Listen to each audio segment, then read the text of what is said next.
Hey guys, welcome back to today's video. In this video, I'm going to be filling out the 2024 Senate map based off of current polls or the latest polling data for each and every competitive race.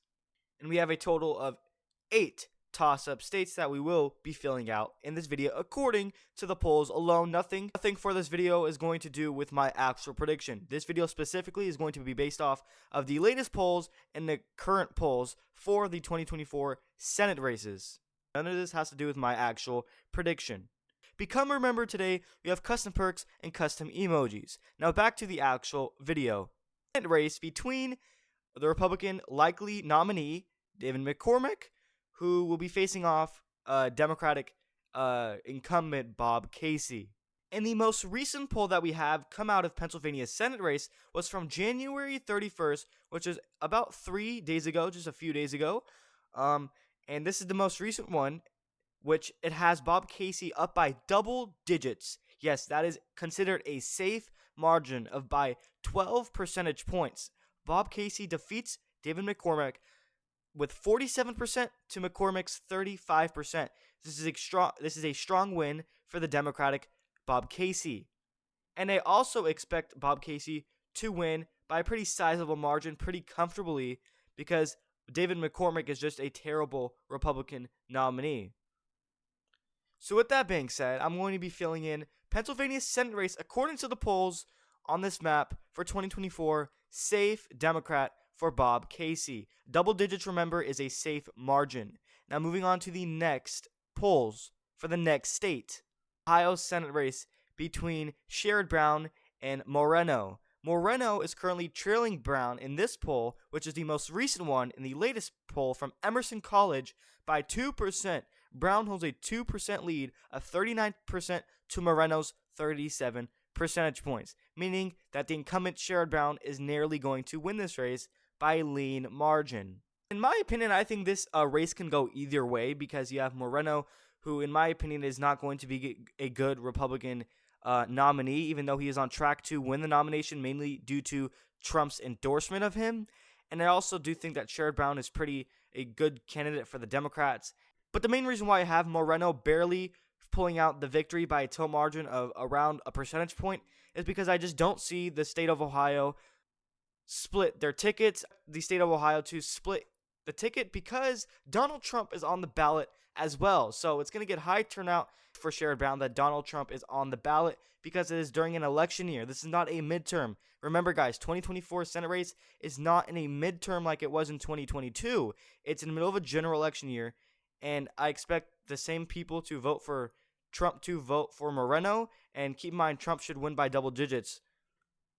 So I don't expect the state of Ohio to split their tickets. I just don't see them voting for Trump and then splitting with Sherrod Brown. I think they would go in the same direction, Moreno and Trump, instead of Brown and Trump.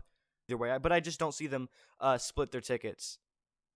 So we will be filling in Ohio's Senate race lean Democrat for the incumbent Sherrod Brown. On to the next state with the next poll. State number 3 is the Sunbelt state of Texas. Ted Cruz, the incumbent Republican senator, versus Allred. Has a 9% advantage. He's favored by 9% of percentage points from the University of Houston, which is the pollster. Ted Cruz is up by 48% to his Democratic challenger at 39 percentage points. Spread is actually considered a likely margin. We'll be filling the Sunbelt state of Texas likely for the Republican incumbent Ted Cruz. I expect him to win pretty comfortably, and I don't see the state of Texas splitting their ticket as well, voting Trump and then voting a Democrat in the Senate. That's not going to happen. This is a general election year. This is not a midterm. So when we're talking specifically about midterms, it favors Democrats. But when we're talking about general election, it favors Republicans when we're talking about the Senate specifically, with the Trump versus Biden rematch, obviously. State number 4 is going to be the state of Montana's Senate race. We have Tim Sheehy versus the incumbent Democratic nominee Jon Tester. This is a poll from Emerson College, which has Tester, the incumbent Democrat, in a safe Republican state. Traditionally, Tester is up by 4. He's up by 39% to his Republican challenger, Tim Sheehy's 35%. And so 4% is actually considered a lean margin. This is another state similar to Ohio that I just don't see going to Jon Tester, because I don't expect a safe traditional Republican state that never votes Democrat, besides, exceptionally for Jon Tester, which is the only time they would ever vote Democrat. Montana is very red, and I don't expect them to split their tickets in the 2024 general election or election year overall, whether it's the Senate or the governor's race or the presidential level. I expect them to vote for Trump and vote for Tim Sheehy. In the Senate race, I don't expect them to vote for Trump and then split with a Democrat, Jon Tester. That would just make absolutely no sense. So I don't expect Montana to split their voting share. I expect them to vote for Republicans in the Senate and then vote Donald Trump in the general. I don't expect them to go Democrat in the Senate and then Republican in the general election. We're talking about Montana. This is a safe Republican state, and that is the main reason why I don't see them splitting their ticket. So I expect Tim Sheehy to narrowly pull out the victory of around 1 to 2 percentage points. So I am going to disagree with this, but we will have to fill in Montana's Senate race, lean D, according to the polls, for the incumbent Democratic Senator Jon Tester. 4 percentage points is the margin. We are about halfway through. We have a few more states for exactly to fill out before we end out the video. Now moving on to the next Senate race with the next poll. The next state is going to be another Rust Belt state of Michigan. We have Elissa Slotkin, the Democratic nominee, who's expected to be the nominee, versing up the Republican challenger. Craig is trailing Elissa Slotkin by 2 percentage points. Now, this one is actually surprisingly close, as I thought Michigan would favor Democrats in the Senate, but is actually more competitive according to this poll. And this may be an outlier because most other polls have Slotkin winning by a greater margin of just only 2%, which 2% is going to be a tilt to lean margin, arguably tilt, but I will fill it in lean for Elissa Slotkin, the Democrat. I don't expect Michigan to vote a Republican in the Senate anytime soon because the Michigan's Republican Party is just an utter disaster. But I heard they changed their chairman and they made some moves, so maybe that can make it more competitive. But other than that, I still expect Michigan to vote in a Democratic senator, this time being Elissa Slotkin. So I'm going to fill out Michigan, according to the polls, lean Democrat when it comes to their Senate race. And now moving on to the next Senate state. And now the fourth Rust Belt state and the last Rust Belt state of this video is the state of Wisconsin. Incumbent Democratic Senator Tammy Baldwin, who's very popular and very favored in the state of Wisconsin. She, in his latest polls and current polls, have her up by about a percentage point, 47%, to her Republican challengers, 46%. And I expect her to win by a margin greater than just 1%. I think 1% is underestimating Tammy Baldwin. This is a state where back in the 2022 Senate midterms, Ron Johnson only won by about a percentage point, and he was a Republican incumbent. If a Republican incumbent in the Senate race of Wisconsin only wins by 1%, imagine Tammy Baldwin. I think she will win by more than just 1%. I agree with the poll. I do expect Tammy Baldwin to win. However, I think she would win by more than just 1%. I think 4 percentage points would be more fair to say. Filling in Wisconsin Senate race, tilt Democrat for the incumbent Democratic Senator Tammy Baldwin, according to the polls, right on my actual prediction. And now two final states, last and final states before we end out this video, coming in from the western part of the United States. Those states include Nevada and Arizona. Last state is going to be the state of Nevada, where Jackie Rosen, the Democratic incumbent Republican challenger, and obviously Brown is not the strongest Republican candidate out there, so I do expect Jackie Rosen to win by pretty much a lean margin of around 3 to 4 percentage points in the state of Nevada. And keep in mind, Nevada, their history, they're known to elect Democratic senators. Nevada loves Democratic senators, but they love Republican governors. 2022 midterms was an example of that.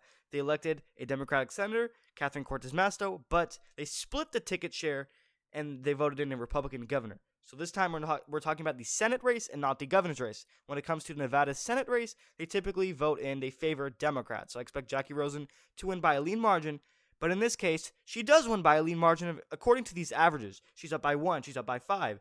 She's up by 5 again. There's 2 polls that have her up by 5. And another poll has her up by 2.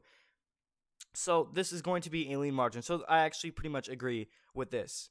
To the polls, Nevada Senate race in 2024 will be lean Democrat for the incumbent Senator Jackie Rosen. And I expect her to win by a lean margin as well. So I do agree with that. And now the last and final state to end off this video is the three-way race of Arizona between Ruben Gallego, the Democrat, Kristen Sinema, the independent, and likely going to be either Kari Lake, whom was just a disaster. And Kari Lake, in the governor's race back in 2022, that race specifically was a good example on why candidate quality actually matters.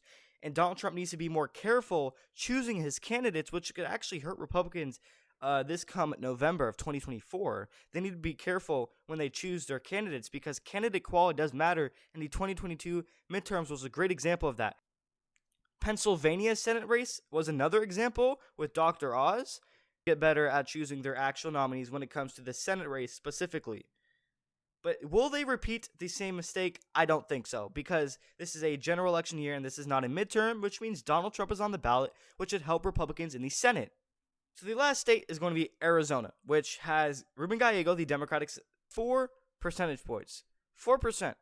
He's up by 36% to Mark Lamb or Kari Lake. It doesn't matter. They're going to be at 32% tied with Kristen Sinema. In my opinion, Mark Lamb is better than Kari Lake. And considering that Mark Lamb is better than Kari Lake, he's still down by 4%. And he's only tied with the independent Kristen Sinema. And in this 3-year race, Kristen Sinema can maybe spoil the race, and she probably will spoil the race, in favor of the Democrat Ruben Gallego.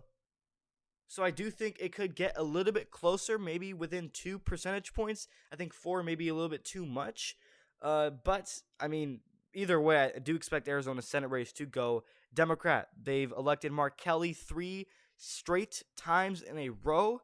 And maybe they might get tired. Maybe they might vote Kristen Sinema. Maybe they might vote a Republican. But if it's Kari Lake, it's definitely not going red. It may go to Kristen Sinema, but it's definitely not going red.